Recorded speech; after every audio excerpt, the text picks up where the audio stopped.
Laras menarik koper kecilnya melewati lantai marmer hotel tua itu. Suara roda koper terdengar samar di lorong panjang yang sepi. Dinding-dindingnya dipenuhi lukisan tua, pegunungan berkabut, potret wanita dengan mata sendu, dan hujan yang seperti dilukis dari ingatan. Meja resepsionis sepi, hanya dijaga oleh seorang pria parubaya dengan rambut tipis dan mata yang ramah. "Selamat datang di Hotel Rinjani. Atas nama siapa, Bu?" "Laras. Laras Ayuning Tias," jawabnya pelan. Hanya satu malam yang awalnya ia rencanakan. Tapi ketika pintu kamar 207 terbuka dan udara laut yang lembab menyapa, Laras merasa ia mungkin akan tinggal lebih lama. Kamar itu sederhana, tapi terasa hidup.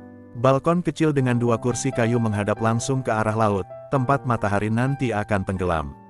Meja kerja kayu jati, lemari tua, dan aroma lembut melati dari dupa yang masih menyala di pojokan. Semuanya terasa seperti rumah yang sudah lama ia cari. Ia membuka jendela, membiarkan angin dan suara ombak masuk. Setelah meletakkan kopernya, ia duduk di tepi ranjang. Tangannya menyentuh kain sprei yang dingin. Hatinya kosong tapi tenang. Sudah lama ia tak merasa seperti ini, sendiri tapi tak merasa sepi. Hingga suara pintu kamar sebelah terbuka. Laras menoleh. Seorang pria keluar ke balkon sebelah, hanya dipisahkan dinding pendek batu bata. Rambutnya hitam pekat, sedikit ikal, dan wajahnya menghadap laut. Ia mengenakan kemeja putih longgar yang ditiup angin sore. Tangan kirinya memegang kamera, tangan kanan membawa secangkir kopi. Tanpa menoleh, pria itu berkata, "Sore pertama, iya." Laras diam sejenak. "Iya, terlihat dari mana? Kamu masih menatap laut seperti orang baru saja jatuh dari langit," katanya sambil tersenyum sekilas. Laras tertawa kecil. "Mungkin aku memang baru jatuh." Pria itu menoleh. Mata mereka bertemu untuk pertama kalinya. Bukan tatapan seperti orang asing, tapi seperti dua orang yang pernah saling mengenal di kehidupan lain. "Rama," katanya sambil mengangguk kecil.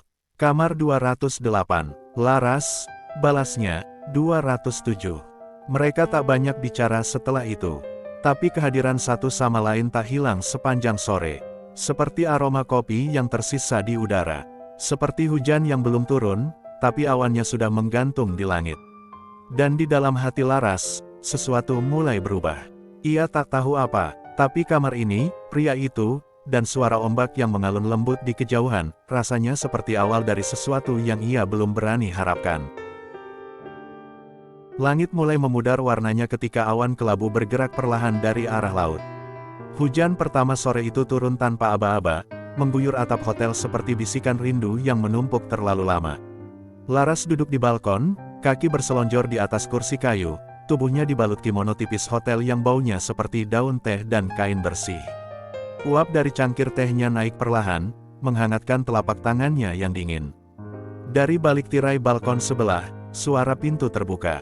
Rama kembali duduk di kursinya, tanpa kamera kali ini, hanya membawa buku yang sudah lusuh di pinggirannya. "Selalu hujan jam segini," katanya, membuka halaman. "Seperti hotel ini punya perjanjian dengan langit." Laras tersenyum tipis. "Kau sering kesini?" "Iya. Setiap aku ingin melupakan seseorang," jawabnya, tanpa melihat ke arah Laras. Ia tak tahu harus menjawab apa. Jadi ia diam, tapi keheningan mereka bukan sunyi yang kikuk. Justru terasa nyaman, seperti dua orang yang sedang membaca buku yang sama, hanya di halaman yang berbeda. Setelah beberapa menit, Rama meletakkan bukunya. "Kamu sendiri, di sini." "Sudah lama sendiri," jawab Laras.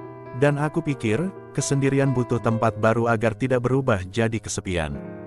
Rama menoleh ke arahnya. "Dan kamu memilih hotel tua yang sepi ini." "Aku tidak ingin diganggu." Ia tersenyum kecil, dan untuk pertama kalinya, Laras melihat sedikit kekacauan di balik matanya yang tenang. Seperti ada badai yang belum sempat reda di sana. "Lucu ya," kata Rama akhirnya. "Kita berdua datang ke tempat terpencil untuk sendiri, tapi malah duduk berdampingan, bicara tentang kesendirian." Laras menatap hujan yang mulai menetes di teralis balkon. Hujan itu turun pelan-pelan, tak terburu-buru. Seperti tahu bahwa malam masih panjang, dan waktu adalah hal yang bisa dikelupas satu persatu. "Kadang," kata Laras, "kita tidak sedang mencari seseorang, hanya sedang butuh seseorang untuk diam bersama." Rama menatapnya, diam, tapi dalam tatapannya, Laras tahu ia sedang mendengar. Lalu tanpa aba-aba, petir menyambar, dan listrik di kamar mereka padam seketika. Cahayanya tergantikan langit kelabu dan lampu temaram koridor jauh di sana. Di tengah bayangan, Laras tertawa kecil. Sial, aku takut gelap. Rama bangkit dari kursinya, berjalan ke arah pembatas balkon, dan menyodorkan korek kecil dari sakunya. Ia nyalakan korek itu, lalu menyodorkannya ke arah wajah Laras. Cahayanya menyorot wajah Laras samar-samar. Rambutnya mulai lembab karena angin dan titik hujan. Matanya memantulkan cahaya seperti air tenang yang menyimpan gemuruh di dasarnya. Sekarang kamu gak gelap, kata Rama pelan. Hanya ada kita. Dan Laras tidak tahu siapa yang lebih dulu menarik napas lebih dalam, ia atau Rama, tapi dalam sekejap, jarak antara mereka terasa tipis. Sangat tipis. Hujan semakin deras, tapi suara detaknya seperti berubah menjadi irama yang berbeda. Lebih lambat, lebih intens. Mereka tidak menyentuh, tidak bicara lagi. Tapi malam itu, sesuatu telah menyentuh mereka. Bukan tangan, bukan bibir, tapi rasa. Dan rasa itu, sejak saat itu, tak pernah benar-benar hilang. Keesokan harinya, Laras terbangun lebih lambat dari biasanya. Sisa hujan semalam masih menempel di kaca jendela, meninggalkan jejak yang turun perlahan seperti kenangan yang belum selesai. Ia duduk di ranjang, membiarkan selimut jatuh ke lantai, dan memejamkan mata sejenak. Wajah Rama muncul dalam pikirannya, sorotan korek yang hangat di tengah gelap, suara rendahnya, dan mata yang tak lepas menatapnya seolah Laras adalah satu-satunya cahaya di tempat itu. Ia menggeleng perlahan. Mungkin ini hanya karena tempat asing dan suasana sepi. Mungkin ia hanya sedang rentan. Atau mungkin, memang ada yang lebih dari sekadar mungkin. Sore itu, hujan turun lagi. Seakan langit tak rela membiarkan mereka kering terlalu lama. Laras duduk di balkon, kali ini membawa 2 cangkir teh. Salah satunya ia letakkan di tembok pembatas balkon, lalu mengetuk pelan batu bata. Untukmu, katanya tanpa menoleh. Beberapa detik kemudian, tangan Rama muncul, mengambil cangkir itu. Makasih, mereka minum tanpa banyak kata. Hujan menjadi irama tetap, angin mengelus leher Laras perlahan, dan untuk pertama kalinya sejak bercerai, ia merasa tubuhnya diperhatikan, bukan oleh pria, tapi oleh keadaan. Oleh momen, dan entah kenapa, ia ingin Rama menjadi bagian dari itu. Apa kamu pernah merasa ingin disentuh, bukan karena kesepian, tapi karena kamu merasa hidup? Tanya Laras tiba-tiba. Rama tak langsung menjawab. Ia memiringkan kepala, menatap langit. Pernah, tapi aku lebih sering menyentuh untuk memastikan aku nyata, katanya akhirnya. Laras menoleh. Dan sekarang, kamu nyata. Rama memandangnya. Pandangan itu dalam, tenang, tapi membawa gelombang yang sulit ditahan. Laras merasa detak jantungnya bergeser, sedikit lebih cepat. Aku belum yakin, sampai kamu menyentuhku, ucapnya pelan. Laras tak tahu siapa yang bergerak lebih dulu. Tapi tiba-tiba, mereka sudah berdiri, berhadapan, dipisahkan hanya oleh tembok balkon setinggi dada. Hujan masih turun, membasahi rambut Laras dan baju tipisnya. Wajah Rama basah, tapi matanya hangat. Laras meletakkan tangan di atas batu bata. Rama meraih jemarinya perlahan, menggenggamnya seolah benda rapuh. Lalu ia mendekat, menghapus jarak. Dan sebelum mereka sempat berpikir terlalu jauh, ciuman itu terjadi, pelan, lembut, tapi dalam, tak terburu-buru, tak dipaksa. Bibir mereka hanya menyentuh sejenak, tapi cukup untuk membuat waktu berhenti. Ciuman itu bukan tentang hasrat, tapi tentang rindu yang tak punya nama. Tentang 2 orang asing yang tak lagi merasa asing. Tentang luka yang saling memahami tanpa perlu dijelaskan. Ketika mereka berpisah, Laras membuka mata perlahan. Nafasnya belum teratur. Rama tersenyum kecil. Aku rasa, sekarang aku nyata.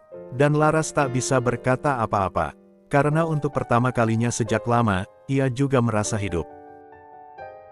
Malam turun perlahan, seperti kabut yang enggan pergi. Suara hujan telah reda, digantikan oleh aroma tanah basah dan gemuruh laut dari kejauhan. Kamar Laras remang, hanya diterangi lampu meja yang temaram dan cahaya dari luar yang menembus tirai tipis. Ada ketenangan yang berbeda malam itu, tapi juga kegelisahan yang pelan-pelan menekan dada. Pukul 9:15. Laras duduk di meja kerja, membuka-buka jurnal kulitnya yang sudah lama kosong. Tinta penanya kering, tapi pikirannya justru penuh. Setiap halaman kosong seolah menagih cerita yang tak ingin ditulis. Lalu terdengar ketukan pelan di pintu. Ia membuka pintu, dan di sanalah Rama, basah kuyup, membawa kamera dan 2 bungkus plastik kecil dari warung bawah. "Maaf ganggu malam-malam," katanya, tersenyum, "aku beli pisang goreng dan kopi sachet."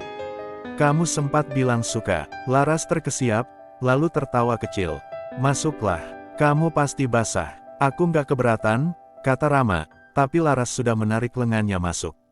Ia menyodorkan handuk kecil dari kamar mandi, lalu menyalakan ketel air.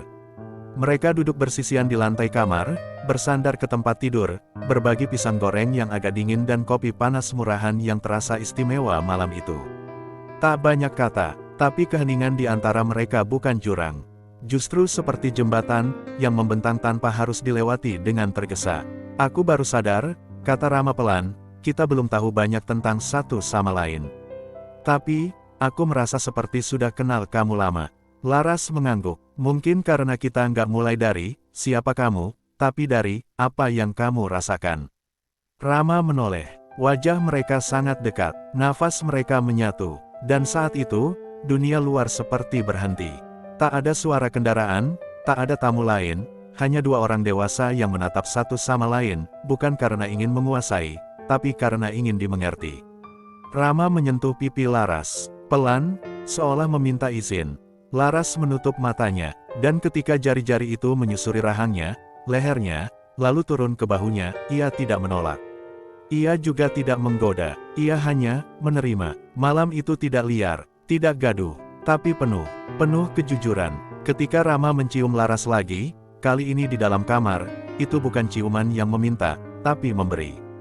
Ketika tubuh mereka menyatu dalam keheningan, itu bukan untuk melupakan, tapi untuk mengingat siapa mereka sebenarnya, 2 jiwa yang luka, yang akhirnya berani menyentuh luka masing-masing, bukan untuk menyembuhkan, tapi untuk menemani. Dan ketika mereka terbaring di ranjang, kulit menyentuh kulit, napas menyatu, hati Laras berkata pelan, "Jika ini mimpi, aku ingin tertidur lebih lama." Pagi itu, matahari akhirnya berani menembus tirai kamar 207. Cahayanya jatuh ke wajah Laras, menyentuh kelopak matanya yang masih terpejam. Ia membuka mata perlahan, sepi, Rama tak ada di sebelahnya. Spray masih hangat, tapi kosong. Hanya aroma kopi yang tertinggal di udara dan bekas lipatan di bantal yang memberitahu bahwa malam itu bukan mimpi. Laras bangkit, menyelimuti tubuhnya dengan spray, lalu melangkah ke balkon. Dan di sana, secangkir kopi hangat menunggunya. Bersama secarik kertas, tulisan tangan Rama, "Aku pergi sebelum kamu bangun. Bukan karena aku ingin pergi, tapi karena aku tahu ini bukan tentang tinggal. Malam tadi, itu nyata. Kamu nyata, dan aku ingin mengingatmu seperti hujan pertama yang jatuh di kulitku, tiba-tiba, jujur, dan tidak akan pernah bisa dilupakan." Laras menatap laut, angin pagi meniup rambutnya lembut. Kali ini, ia tidak menangis. Tidak ada luka. Hanya ruang kosong yang terasa tenang, seperti kamar yang baru saja ditinggalkan seseorang yang penting, tapi tahu dirinya tak harus dimiliki. Ia mengangkat cangkir kopi itu, menyesap pelan. Pahit, hangat, jujur, seperti pertemuan mereka, seperti ciuman yang tak direncanakan, seperti tubuh yang bicara tanpa suara. Ia tak tahu apakah akan bertemu Rama lagi. Tapi ia tahu satu hal, dirinya telah disentuh, bukan hanya oleh tangan, tapi oleh keberanian untuk jujur. Dan untuk pertama kalinya dalam hidupnya, Laras tidak merasa kehilangan. Ia merasa cukup.